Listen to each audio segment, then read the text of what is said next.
Hi, it's Leon again, and we've been talking about culture and what you can do to prepare yourself as best as you can for life in the corporate space. So I've worked in many industries. I've worked in banking, and in banking the culture is very sharply dressed, the way in which we address each other, the way in which you go out for lunches and dinners. You do all that kind of thing and you enjoy it. I worked in the development sector for a while. In the development sector, everybody thinks that they're out to save the world. So accordingly, they dress to let you know that they're out to save the world, and everything else you're doing is a bit on the showy side. So I had to manage my dress accordingly. Then I came and worked in the oil industry, and in the oil industry, they had a lot more of a casual approach. So people weren't really wearing ties and jackets in the office like you did in banks. But the way in which people talk to each other, the way in which they interacted. Now let me share a few things with regard to the kind of different bosses that you might have. When you start out, you're of course low person on the totem pole, management trainee, intern, and so on and so forth. And you have all these other people who either might be 2 or 3 years senior to you, or people who could be 30 years senior to you. Now these people, most of them have egos. You have to watch the egos. When you massage people's egos in the right way, you can get a lot more done than if you set up a clash with them.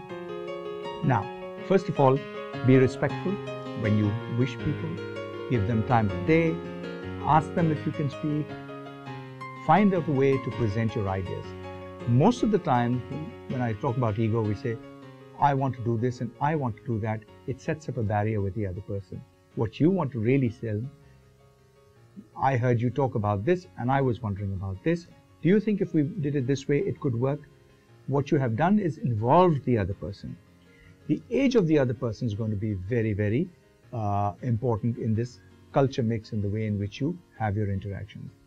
If your boss is someone who's traveled the world, he'll have a completely different way in which to handle you. And if your boss is someone who has come up the hard way, he might have a completely different way of handling you or responding to you. So you need to be aware of things like that. You have strict bosses, bosses who work on very tough deadlines, and there are bosses who will give you a lot of space and say, come back to me if you have a problem, or come back to me when the project is ready. Other people want to breathe down your neck and make sure that they are informed of things all along the way. That's based on their experience. They may have had people come in who don't keep their end of the bargain, and that's what's made them work, how would you say, a lot more tight with regard to the room that they give you to work with. So you got to watch yourself. If you're lucky, you will have a good boss who is firm, strict, but respectful. If you're even luckier, you'll get a boss that is so unreasonable, but then you should not become like your boss.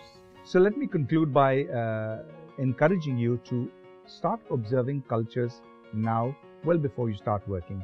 This will give you practice. Look at the culture amongst your friends, in your family, in other situations and gatherings that you attend. And when you're going to organizations for your interviews and so on and so forth, do your projects. In conclusion of this piece on culture, let me encourage you to start practicing by observing culture in the places where you go for your interviews or to do your projects, your school, your college. Each one has a different culture. The class that you're in, each class has a different culture. Your family events all have different cultures. Learn to observe. And when you go to these organizations, look to see what it is that people do and how cultures differ from company to company. I'll tell you something, from floor to floor, from department to department, everybody's got his own culture. People are proud of their culture because they've developed it over time. You need to learn how to fit in, how to adapt, and then make the best of it. Thank you very much. Good luck.